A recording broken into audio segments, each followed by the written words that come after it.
Greetings and welcome to Storytime with the Dangerous Gentleman. Yes, I am the Dangerous Gentleman. No, I did not give myself that nickname, but I certainly did earn it.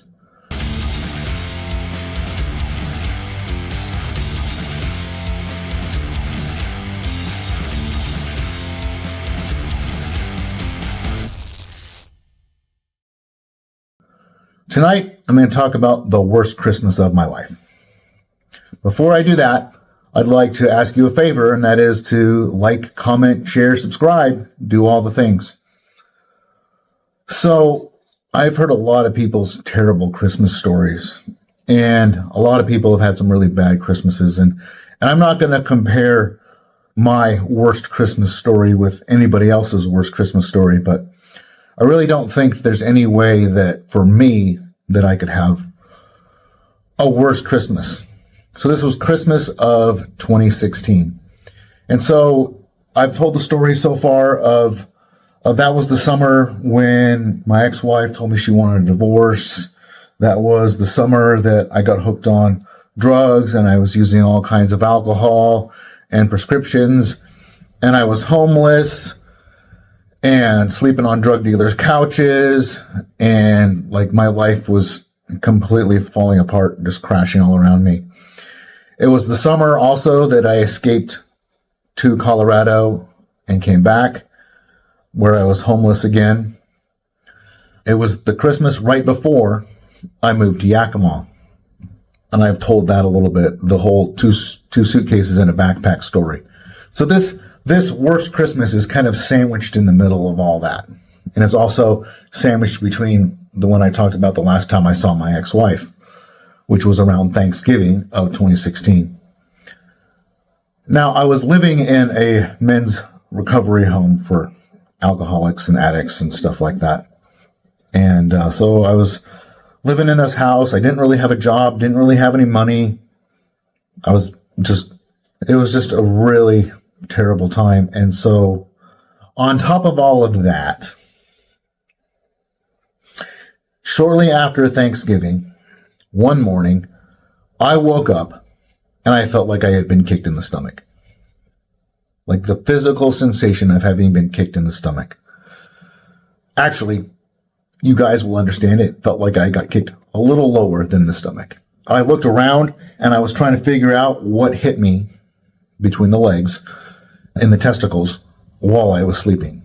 And I couldn't figure out for the life of me what it was. And it wasn't like it had just happened, but it just had this lingering feeling like I had been kicked several minutes before, but it just lingered all day. And I couldn't figure out where it was coming from.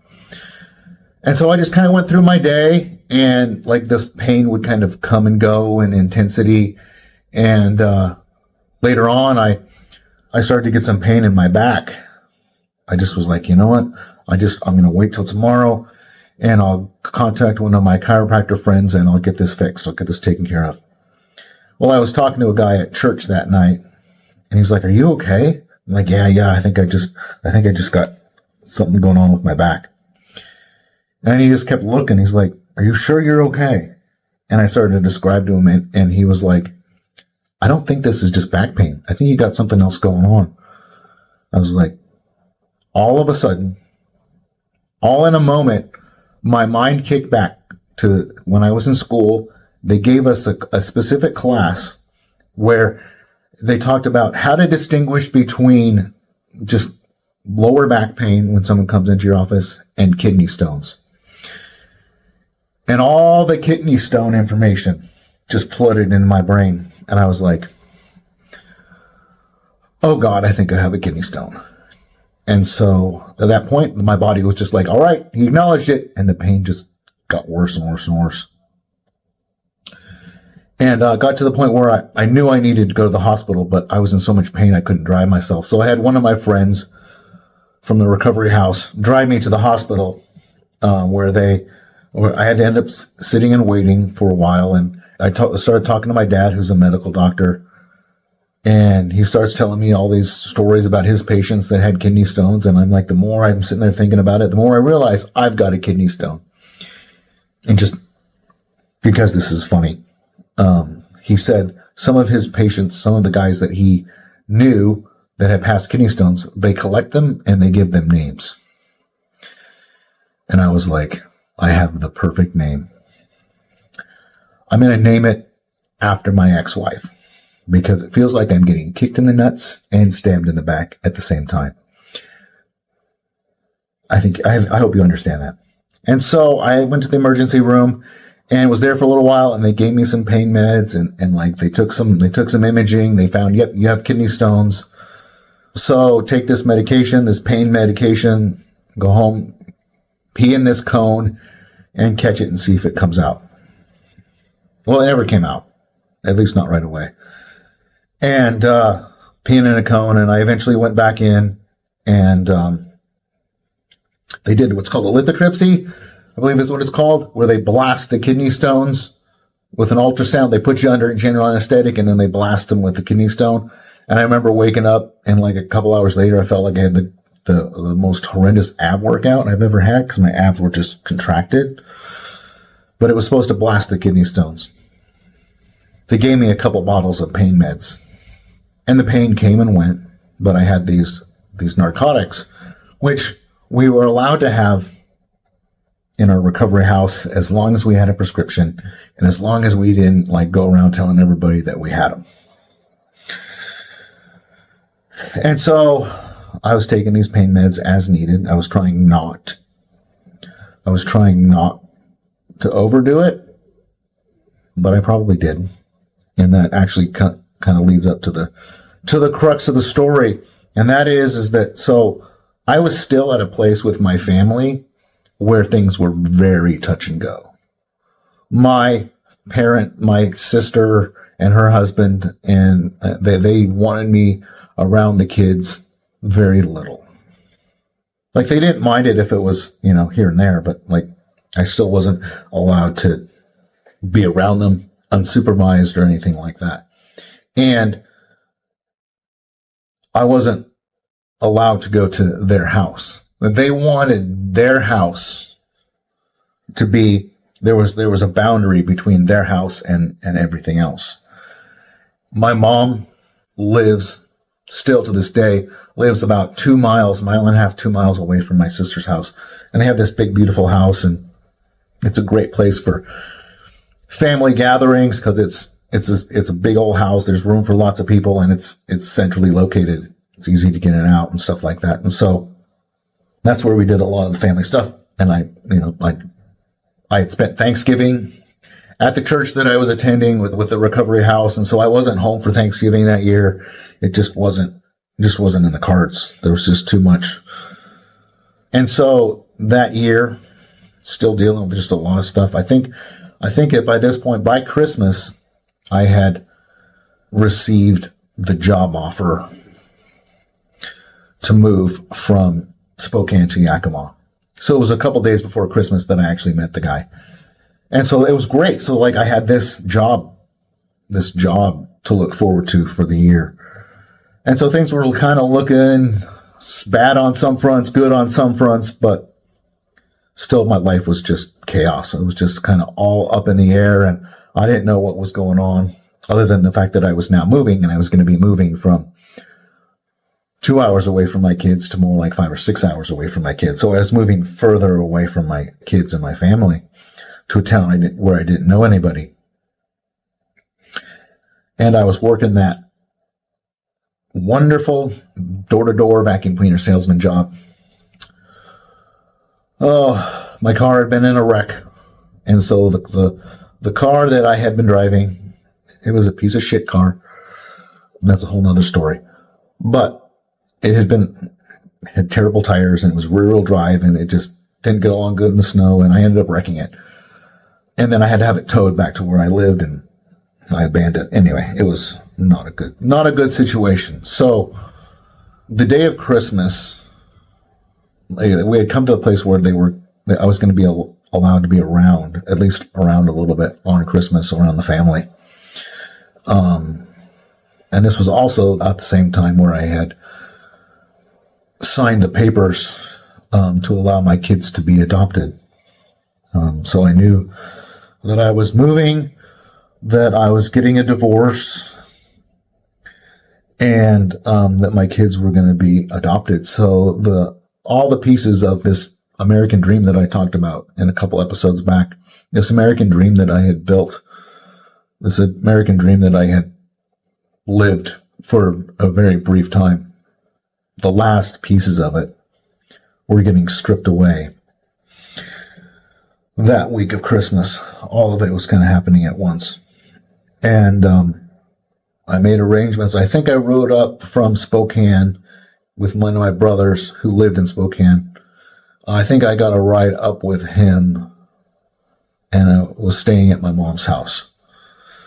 Like I said, it's like 2 miles away. It's like 2 miles away from my sister's. And because the whole family was going to be there, they were going to do the big Christmas deal. Hi, Babs. This is Babs, by the way. In case any of you have seen her or wondering what her name is, this is Babs. Hi. So she's probably going to try to steal the spotlight a little bit. Anyway, so there I was at my mom's house, and they had decided to do the big Christmas meal, Christmas gathering at my sister's house, which, like as I stated before, I was not welcome at my sister's house. And like I understood they wanted a boundary. They wanted a separation, and they wanted that separation, which is extremely painful. And I'm still dealing with the pain of kidney stones. And so I woke up Christmas morning knowing that my kids were like 2 miles away, knowing that I wasn't going to get to see them all day, likely, and then everyone leaving. My mom left to go spend Christmas over there.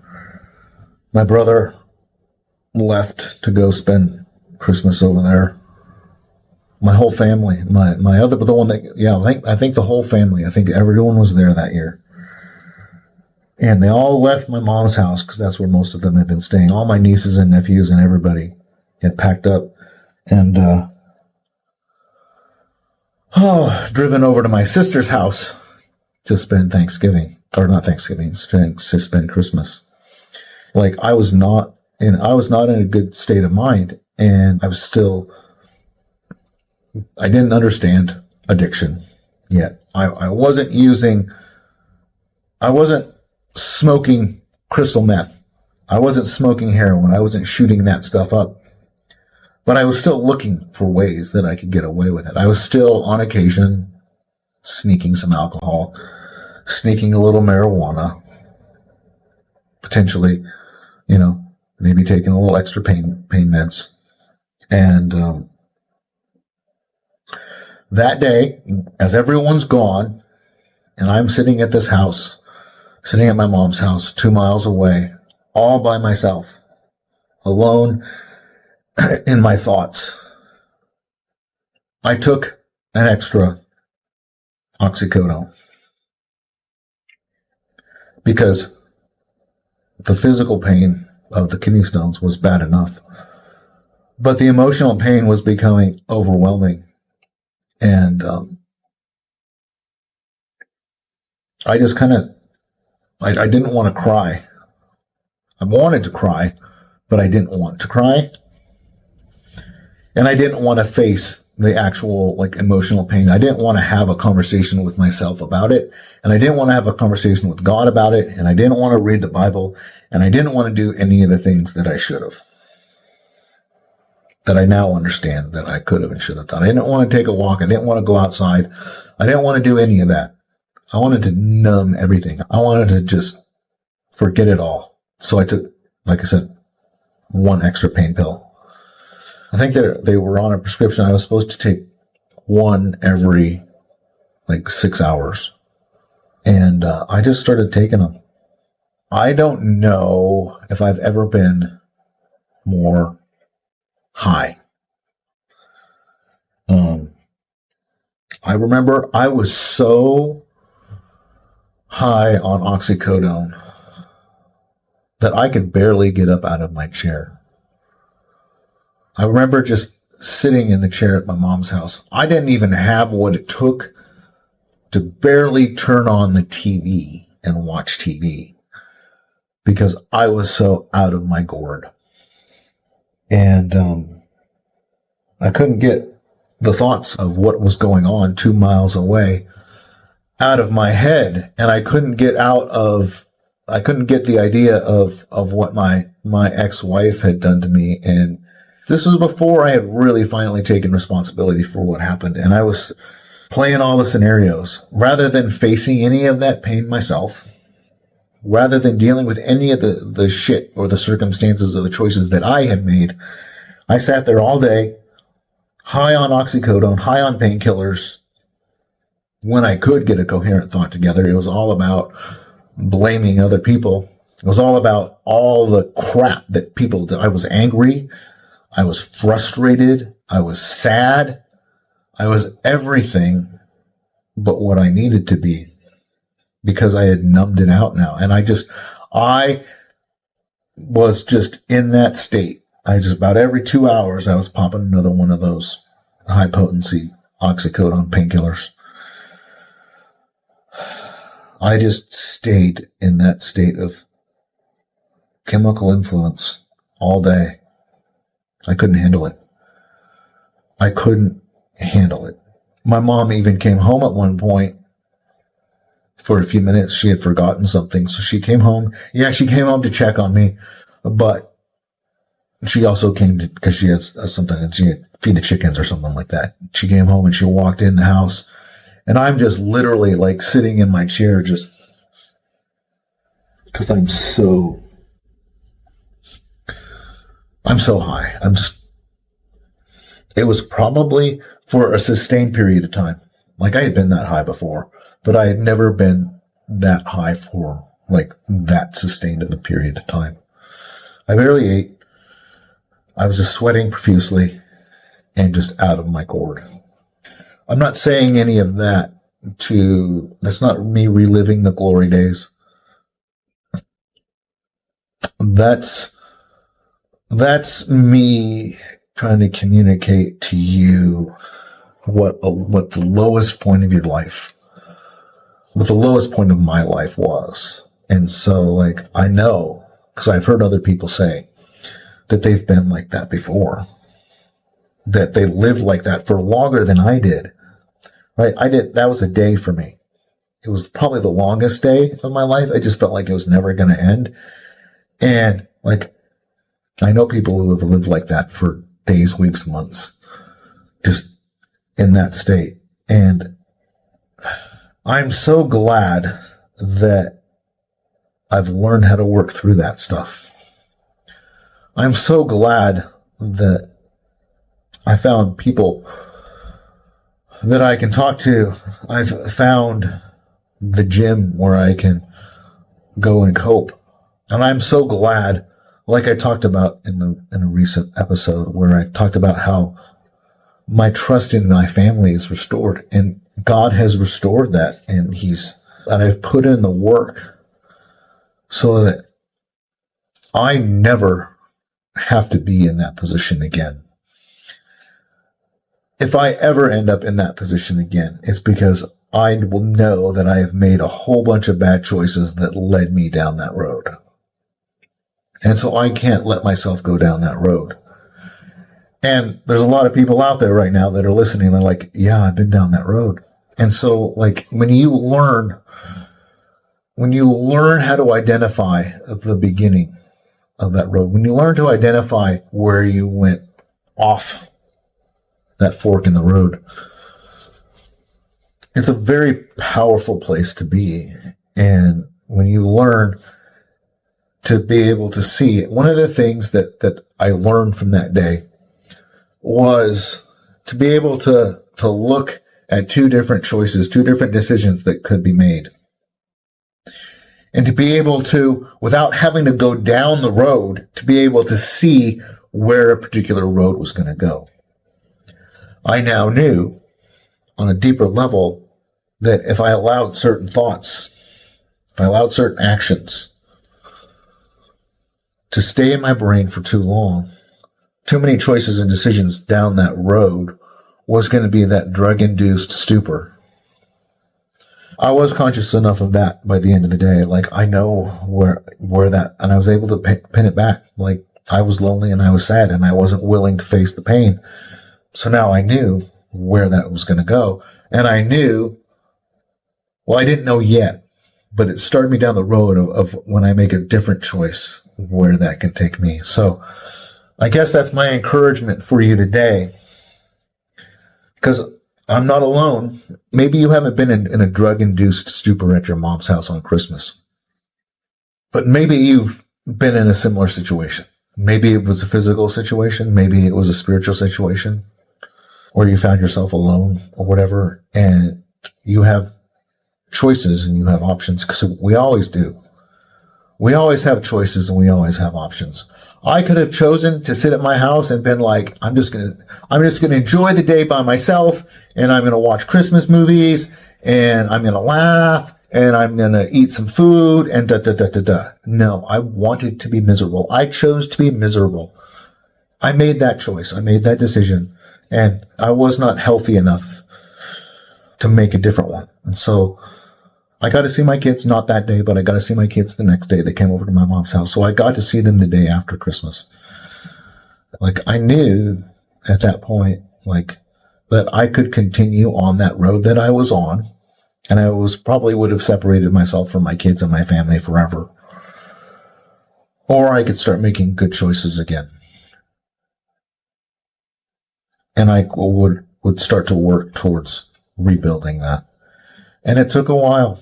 But every moment, every step along that way, even if they weren't perfect, but every step in the right direction has been worth it. Even the steps that take me back, because I learned something from them.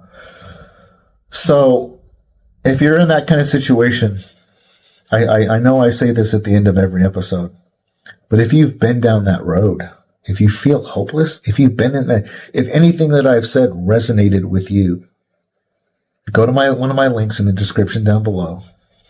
Shoot me a message on Facebook. Shoot me a message on Instagram. Whatever way that you think that, whatever you feel is comfortable with contacting me. And I will be more than happy to reach out. I will be more than happy to have a conversation with you. Because you don't have to be alone. You don't have to be sitting there this holiday season, this Christmas, without anyone to talk to, without any hope, without any peace. You don't have to make all the bad decisions. There are good decisions that you can make, regardless of what situation you find yourself. There is a better decision that you can make. That's my story of the worst Christmas of my life. And I hope and pray and believe that I'll never have one worse than that. And so, thank you again for listening. I know I kind of rambled, but this is it's kind of a painful time of the year for me, and that's a very poignant story for me. So I hope you appreciate it. It does me good to get this stuff out, because if not, I just sit and think about it. Anyway, I won't say any more, but like I said, reach out to me if you feel like you need it, and I'll be praying for you. So if you like this content, please give it a rating, a review, and share it with your friends. Also, if you'd like to learn a little bit more about me and what I'm all about and what I can maybe do for you, check out my website at thedangerousgentleman.org. That's thedangerousgentleman.org. Thank you for listening.